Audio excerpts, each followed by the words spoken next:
Continuamos em Tua presença, Deus, glorificando o Teu santo nome e exaltando a Ti, Deus. Pedimos, Deus, que o Senhor venha neste tempo, Senhor, cobrir este ambiente com a Sua glória, cobrir as nossas vidas, Deus, com o Seu Santo Espírito. E que agora, Pai, só o Seu Espírito esteja, meu Deus, comunicando conosco, Pai, que toda interferência externa seja anulada, Senhor, que todo tipo, Deus, de interferência venha ser, meu Deus, distrações venham ser rompidas neste momento, Deus, e que a Sua palavra realmente, ela venha pelo Seu Santo Espírito e que ela possa promover, Senhor, os benefícios que ela tem para a nossa vida, para as nossas vidas nesta noite. Para o louvor do Seu nome nós oramos, pedindo que neste tempo a Sua glória e o Seu poder se manifestem em Cristo Jesus sobre a Sua palavra. Amém.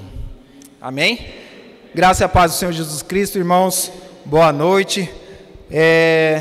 Um tempo onde nós podemos estar unidos aqui, mais uma oportunidade de estar na presença do Senhor, sempre uma oportunidade rara e boa para as nossas vidas, amém?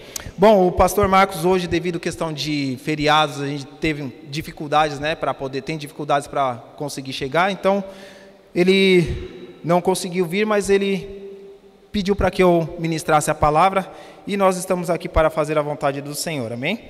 Eu convido os irmãos a abrir a palavra de Deus em Provérbios 4, verso 23. Provérbios 4, 23.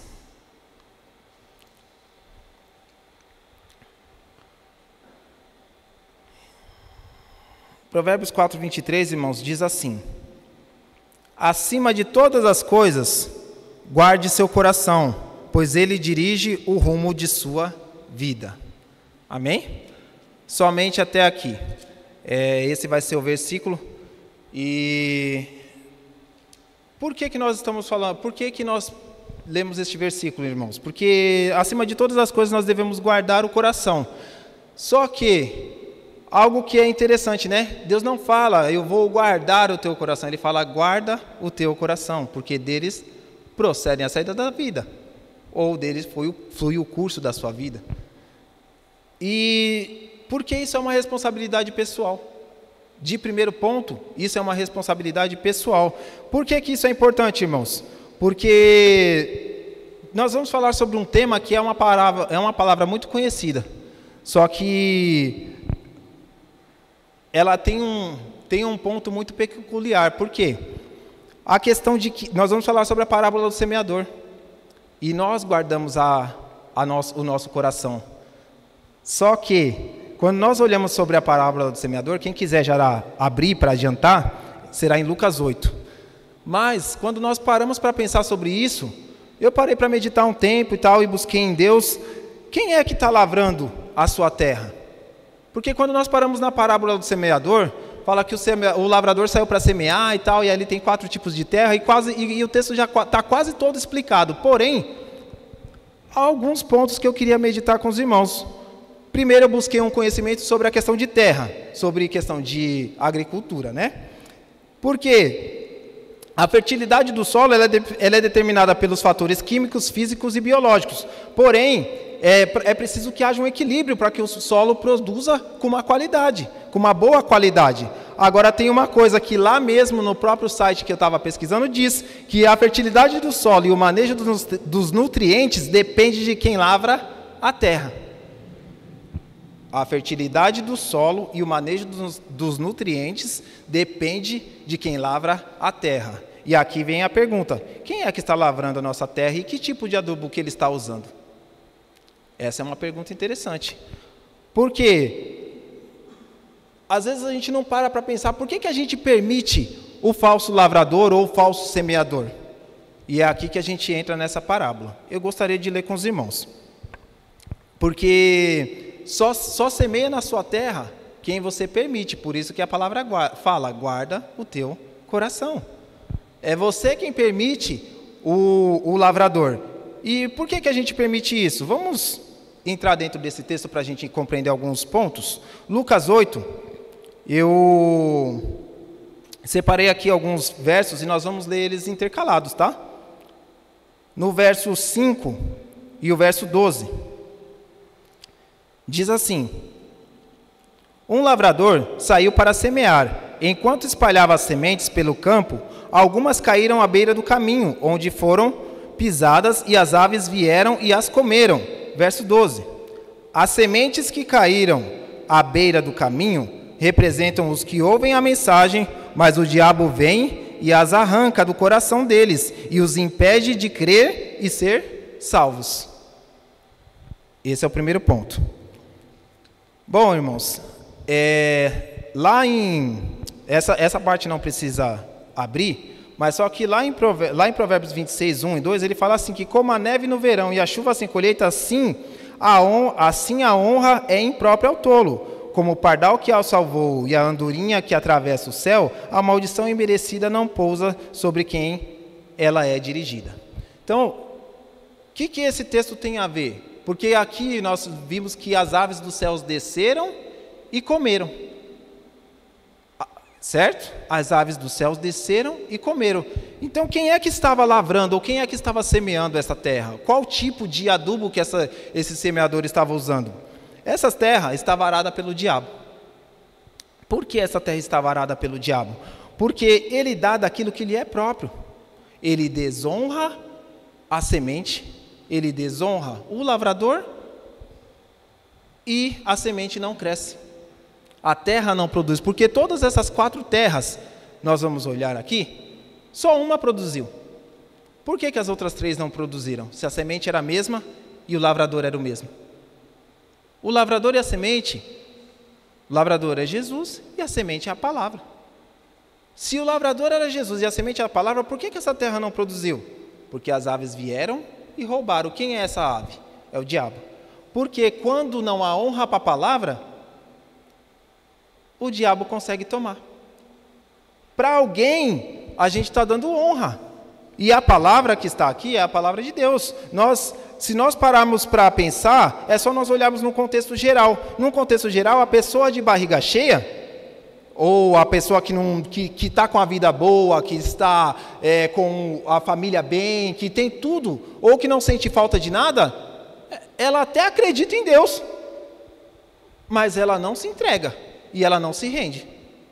Ela não quer adorar a Deus, ela fala, até Deus existe sim, ela até acredita que Deus existe, mas ela não consegue se render e adorar, ela não consegue se entregar a Deus, ela tem dificuldades de entender que Deus ele é digno de honra, ela não consegue o reconhecer nos seus caminhos, ela não consegue abrir mão, entregar, e aí o que acontece? O diabo entra na vida da pessoa e estabelece os seus próprios princípios, que é o quê? É viver uma vida dos seus próprios prazeres, viver uma vida de acordo com as suas próprias vontades, de acordo com aquilo que ela entende de bom, e aí a pessoa entra em pecado, entra em uma série de coisas.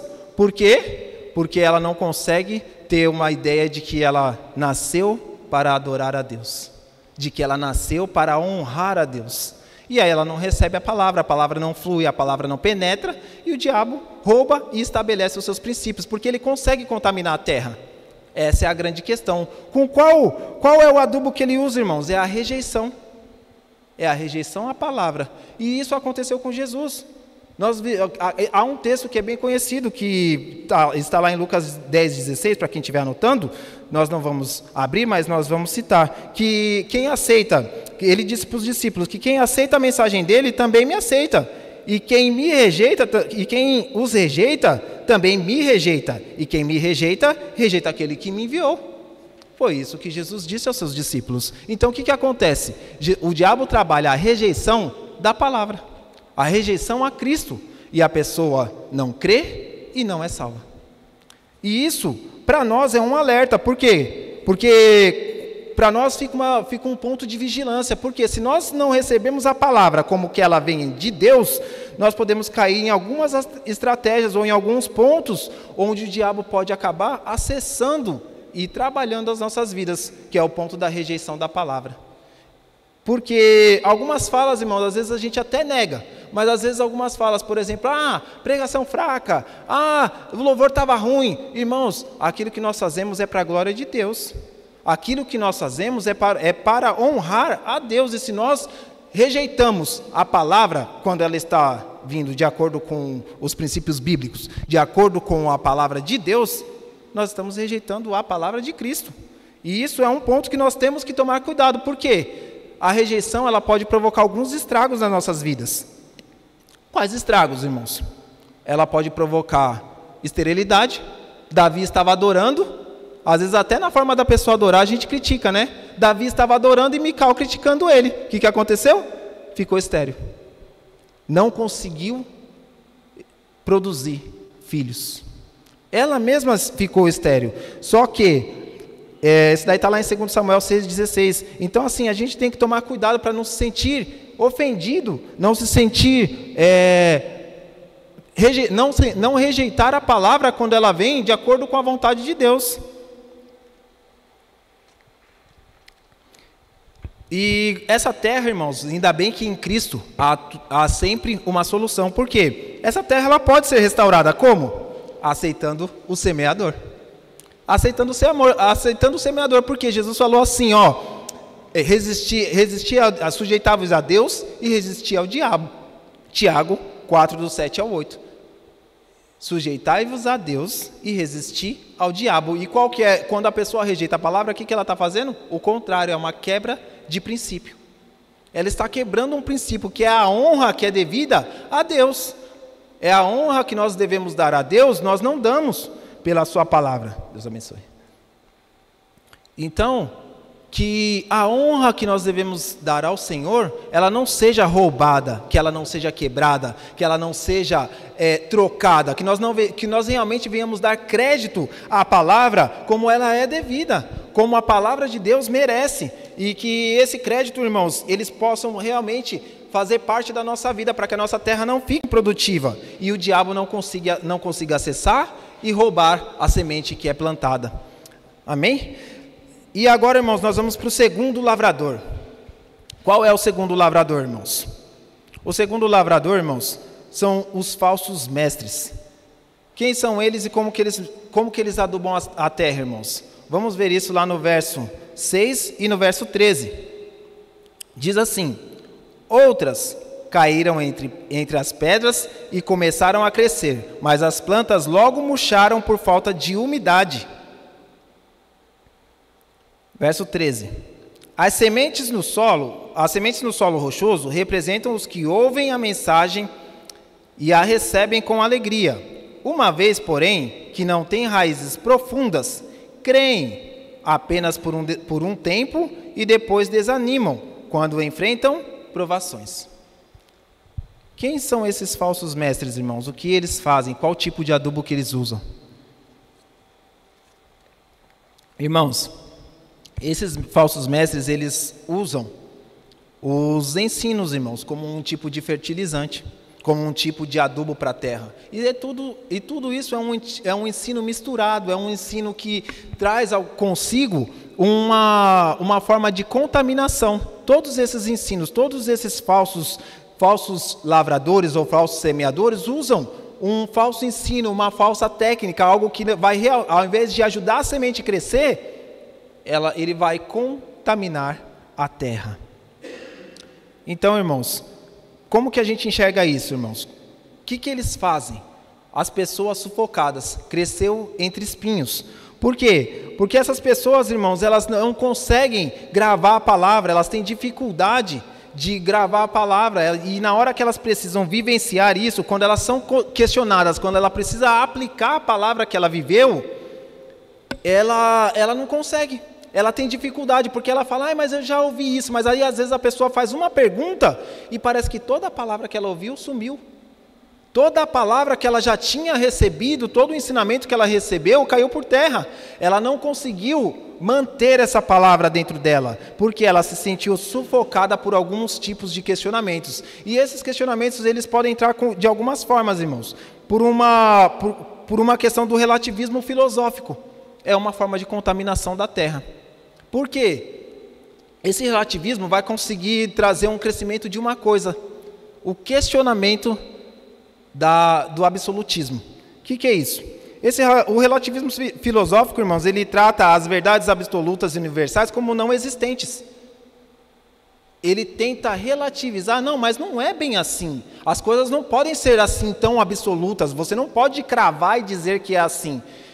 Quer ver uma coisa simples, irmãos? Quando a gente pega e ouve a palavra, Lá na palavra em Atos 4,12, ela fala o quê? Que em nenhum outro nome há salvação.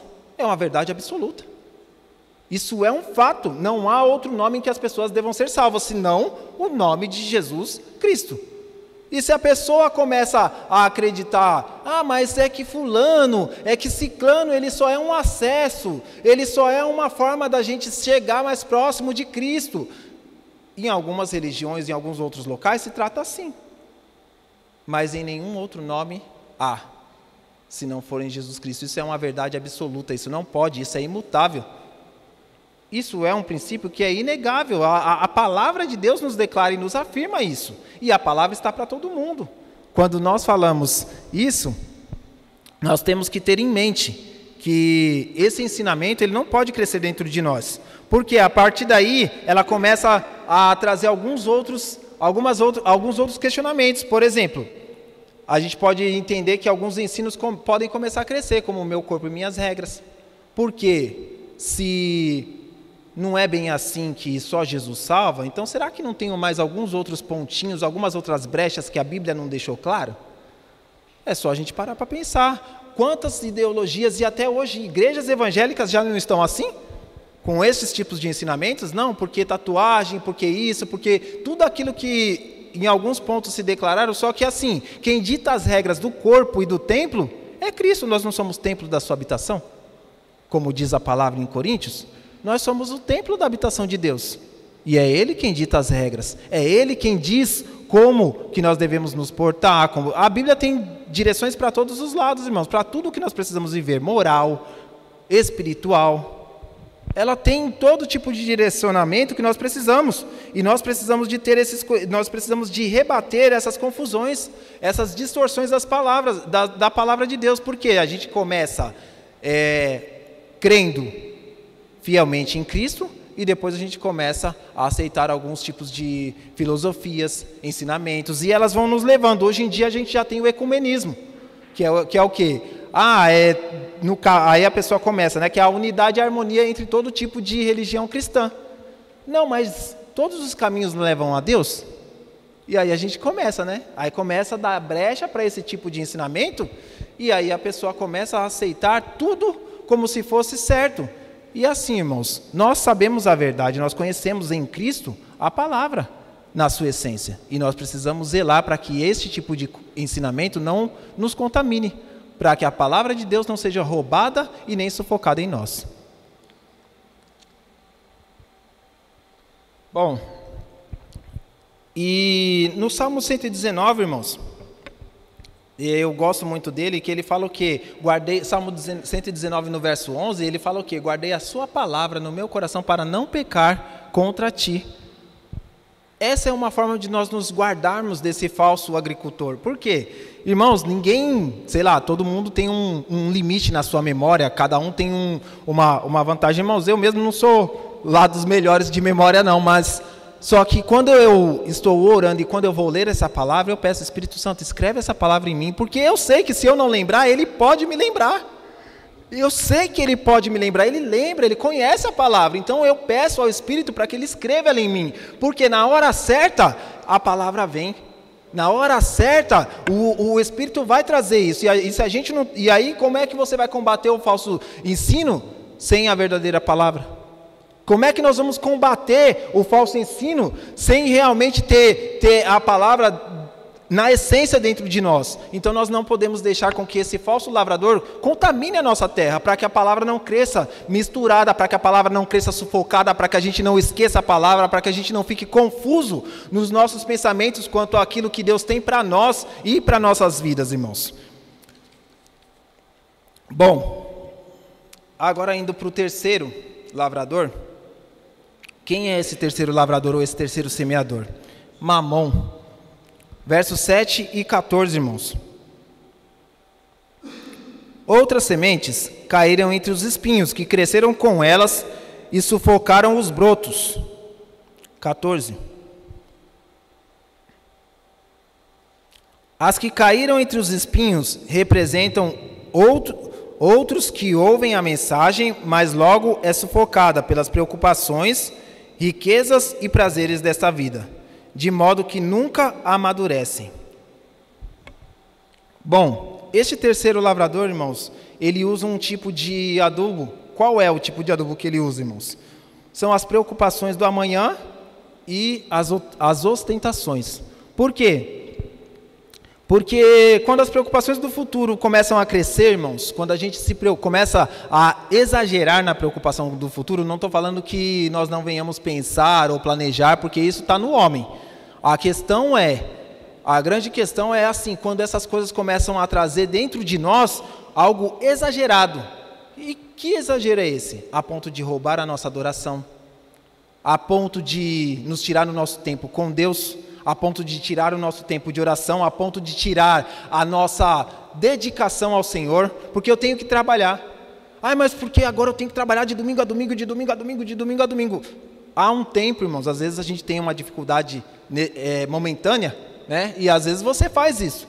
Mas há um tempo que você vai ter que falar assim, não, agora parou. Só que assim, começou a custar seu culto, começou a custar a sua vida com Deus, já está começando a custar caro. Já está começando a ficar caro, irmãos, porque assim, já está começando a ficar alto demais o preço. Então assim, nós temos que nos guardar desse tipo de preocupação excessiva com o futuro. Tomar cuidado, para quê? Para que Mamon não consiga entrar na nossa terra, no nosso local e contaminar o nosso pensamento, a ponto de entender que é assim, se eu não tiver dinheiro, se eu não ficar rico, porque o cristão tem que ser próspero. E hoje em dia já tem pessoas na internet, irmãos, cristãos, tá? Passando no Instagram e em outros locais para falar que se você é um cristão e você não está prosperando na vida, significa que sua vida espiritual está mal. Então, irmãos, complicou para aqueles homens do passado, né? A palavra está aqui, irmãos. Nós temos que manter a nossa terra íntegra. A palavra, nós temos que ser uma terra onde esses tipos de ensinamento, nós temos que tomar cuidado para que essas pessoas não consigam contaminar a nossa terra. Nós temos que guardar a nossa terra, irmãos, porque senão, como que a gente faz para que a palavra de Deus fique viva e pura dentro de nós? Nós louvamos aqui, né, voltando à essência da adoração, irmãos. E assim, nós não podemos deixar esses tipos de ensinamento contaminar a nossa terra. Porque como é que a gente porque o que acontece, irmãos? Dentro desse tipo de contaminação, tem algumas coisas assim, pode vir uma porção delas, mas duas coisas podem entrar dentro do homem. Doenças, e duas delas preocupantes e que são atuais, ansiedade e depressão. Porque se a pessoa fica ali dia e noite maquinando aquilo, ela começa a ficar ansiosa. Ela é um desejo que não para.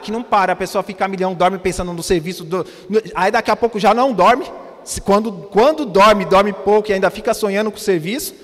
Então assim, eu estou falando isso, irmãos, porque eu já tive alguns problemas com questões disso, no sentido de preocupação, eu ia fazer entrevista, às vezes eu ficava ali acelerado, não dormia direito, aí eu falei assim, aí um dia eu olho a palavra e enxergo escrito, em paz me deito e logo pego no sono. Um cara que vivia perseguido, vivia em guerra, dormia e eu não. Aí eu falei, Jesus, tem alguma coisa de errado comigo. Aí eu falei assim, Senhor, eu não quero mais isso para minha vida, e graças a Deus, Deus me libertou a ponto de eu ficar 1 ano e meio desempregado e dormia todo dia. Então assim, graças a Deus, Deus tem remédio, em Cristo há remédio para nós. Só que a gente não pode viver pressionado por essas coisas. Por quê? Depois, se você não consegue, você fica depressivo. É onde você entra no outro estágio, que é o quê? Você se sente um fracassado, começa a sentir frustração. Então assim, até onde nós estamos permitindo, ou até onde nós estamos guardando a nossa terra desses tipos de adubo, desses tipos de lavradores maus? Nós precisamos guardar a nossa terra, irmãos. Nós precisamos guardar o nosso coração, para que eles não acessem as nossas vidas. Uma coisa é você ter os compromissos diários, os planos, tudo isso faz parte, o homem faz. Agora você está num ponto excessivo, a ponto de você não consegue mais vir no culto, não ora, só trabalha. Então aí a gente precisa de olhar onde está o nosso coração. Então a gente precisa realmente tomar um cuidado para que esses tipos de sementes não entrem no nosso coração e não contaminem a terra, irmãos. E agora nós vamos para o último lavrador, que é Jesus. Bom, Jesus, irmãos, ele entra na terra, irmãos, e ele cuida dela com um adubo natural. Já já nós vamos ver qual é. Versos 8 e 15. Ainda outras caíram em solo fértil e produziram uma colheita 100 vezes maior que a quantidade semeada. Quando ele terminou de dizer isso, declarou: quem é capaz de ouvir, ouça com atenção. Verso 15. E as que caíram em solo fértil representam os que, com o coração bom e receptivo, ouvem a mensagem e aceitam com paciência, produzem uma grande colheita. Reparem bem, irmãos, ouvem a mensagem e aceitam com paciência. E, irmãos, o que Jesus faz, irmãos? Como que Jesus trata a terra? Ele mantém a terra íntegra com todas as propriedades e nutrientes, porque o adubo dele é natural. Qual é o adubo que Jesus usa na nossa vida? O seu sangue. Jesus não verteu sangue na cruz, foi algo natural, e o sangue pingou na terra. O pastor Marcos já trouxe uma ministração há um tempo sobre isso, e este sangue pingou na terra, irmãos, e ele sarou a terra. Jesus, quando ele vem para cuidar das nossas vidas, ele passa o seu sangue.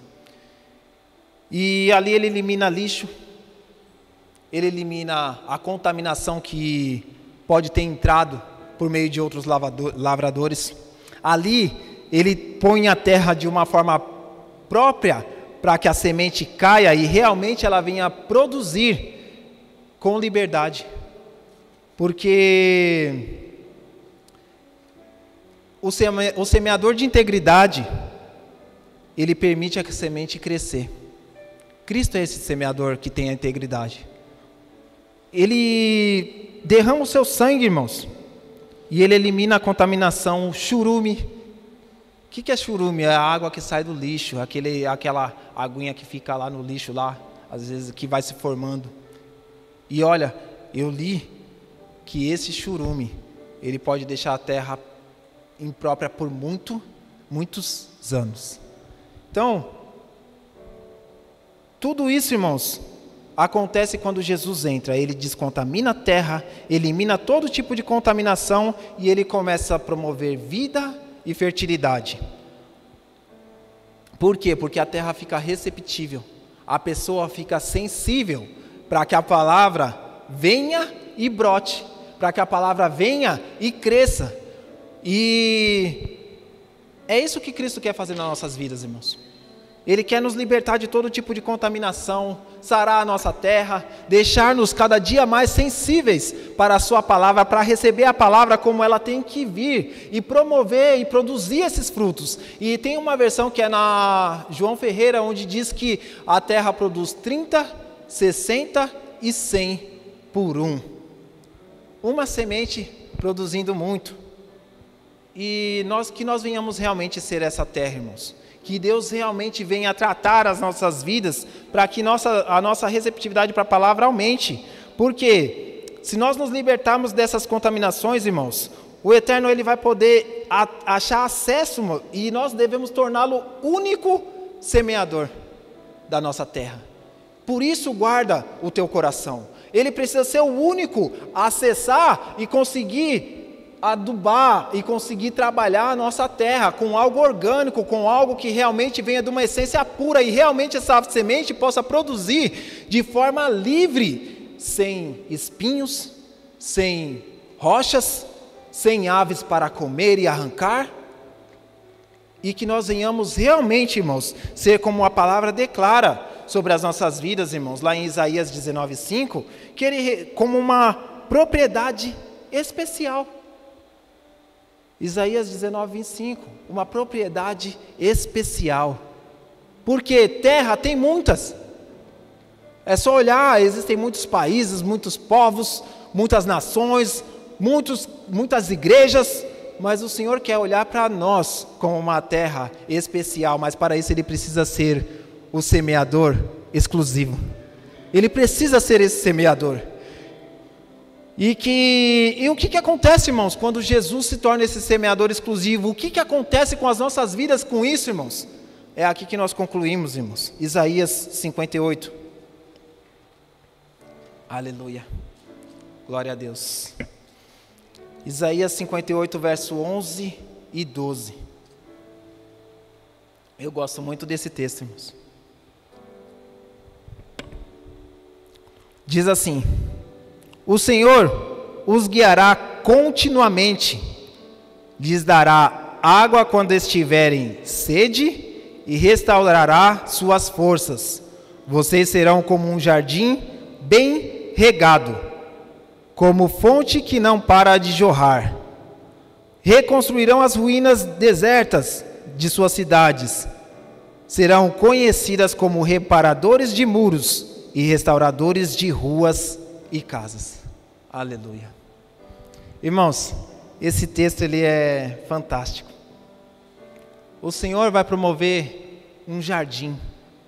O Senhor consegue edificar um pomar, um local cheio, e que cada semente, cada palavra vai produzindo dia a dia e vira. Porque é engraçado, se nós repararmos, ele fala que algumas sementes caíram sobre terra rochosa, sobre terra espinhosa, no caminho, algumas sementes, e todas elas eram para frutificar. E o Senhor quer fazer um jardim regado, o Senhor quer fazer uma igreja com muitos frutos, com paciência, com longanimidade, com integridade, com cada tema que a gente já ouviu até aqui. O Senhor quer fazer com que esses temas frutifiquem e manifestem a sua glória. O Senhor quer fazer com que isso venha fluir entre nós. Mas para isso, Ele precisa ser o semeador exclusivo das nossas vidas. Eu não sei onde essa palavra vai parar. Eu creio que o WhatsApp da igreja está aí no vídeo. E se em algum momento a pessoa entende que precisa de Cristo, ou se houver uma pessoa que precisa de Cristo, ou se a pessoa precisa se reconciliar, que essa palavra chegue até ela, que essa palavra flua, que essa palavra alcance vidas. E se essa palavra, você entendeu hoje aqui, vocês que estão aqui, os irmãos que estão presentes, entendem, ou até mesmo os que ouvirão, entendem que precisam de algo diferenciado do Senhor, de uma libertação, de uma descontaminação, de um tempo onde o Senhor venha realmente libertar, de fazer esse jardim, de que a sua terra, de que algo na sua terra não está boa, de que algo no seu coração não vai bem. Talvez os princípios, as formas de pensar, a forma de agir, talvez medo ou outro tipo de coisa. Vamos orar nesse tempo. Eu convido os irmãos a se pôr de pé. Nós vamos encerrar e louvar ao Senhor daqui a pouco. Porém, se você entende que você precisa de uma oração, haverão irmãos que serão ferramentas na mão de Cristo, para que Ele possa arar sua terra, para que Ele possa mexer, para que Ele possa tocar e limpar, porque o sangue é o que vai descontaminar. Mas a ferramenta, se Ele tiver que mexer, se Ele tiver que usar uma enxada, uma pá, uma foice, estarão aqui, irmãos. Nós estamos à disposição para orar por aqueles que precisam, se necessitam. E que a glória do Senhor se manifeste neste momento. Se você entende que você precisa, esse é o seu tempo de orar. Amém? Pai querido e Deus glorioso, nós exaltamos o Teu nome, Senhor. Nós entregamos ante a Ti, Senhor, a Sua palavra. Declaramos, Senhor Jesus, o quanto o Senhor é bom. E sabemos, Deus, que o Senhor, meu Deus, manifesta o Seu poder. O Senhor é aquele semeador que está passando pela terra, Senhor. É o Senhor quem olha para cada um de nós. É o Senhor que sabe o que cada terra, o que cada coração, o que cada um de nós viveu, ou o que cada um de nós precisa, Senhor. Nós pedimos, Deus eterno, que o Senhor venha neste tempo, Deus, e trabalhe, Senhor Jesus, cada um de nós que estamos aqui, Senhor. Descontamina, Senhor. Se houve quebras de princípio, restaura o nosso coração, restaura a nossa mente, restaura o nosso interior, Senhor. Promova hoje aqui, Deus, no nome de Jesus, Um tempo, meu Deus, onde as terras sejam, meu Deus, cuidadas por Ti, onde vidas alcancem, Senhor Jesus. Um tempo, meu Deus, onde a Sua palavra, meu Deus, possa trabalhar e libertar o nosso coração de todo tipo de quebra de princípio. Restaura, Senhor Jesus, a fertilidade de terras aqui, Senhor. Pessoas que possam entender a Sua palavra, guardar a Sua palavra, que o Seu Santo Espírito nessa hora possa fluir, Senhor, e marcar cada um, Senhor, com a porção necessária, com a semente que é necessária, Senhor, e que o Senhor venha, meu Deus, limpar a nossa terra pelo Teu sangue. Limpa-nos, Senhor Jesus. O Senhor fala na Sua palavra que se o Seu povo se humilhar, orar e buscar a Tua face, o Senhor sararia a terra, Senhor, perdoaria pecados e descontaminaria o ambiente. Então, Senhor, cria hoje um ambiente, Senhor Jesus, exclusivo para Ti, para que o Senhor possa realmente trabalhar os nossos corações, as nossas vidas, para que nós possamos realmente, como adoradores, vivenciar a Sua palavra, vivenciar a Sua ajuda, vivenciar o Seu tempo, vivenciar os Seus princípios, os Seus propósitos, Senhor, e que essa semente não seja roubada, que nós venhamos realmente guardar o nosso jardim, que nós possamos ser este jardim regado e cuidado por Ti, Deus. Ajuda-nos a cada dia, Senhor, a guardar a Sua palavra, a guardar o nosso coração, Senhor Jesus, de certos tipos de falsos ensinamentos, a guardar o nosso coração, Senhor Jesus, das preocupações diárias, das coisas do cotidiano, e que em nome do Senhor Jesus, o Seu Espírito possa, meu Deus, cada momento, Senhor Jesus, fluir em nós, produzir em nós e fazer crescer, Senhor Jesus, frutos que produzam para a Sua glória, frutos que produzam para o Teu reino, que aqueles que se alimentarem das nossas vidas, Senhor, sintam o Seu grande poder e a Sua glória, Senhor. Ah, Deus eterno, a Ti glorificamos. Irmãos, se houver alguém que ainda quer uma oração no sentido de cura, que ainda atende, que acha que precisa de algo, irmãos, que sente que quer uma oração neste momento, ainda está aberto, senão nós vamos encerrar, amém?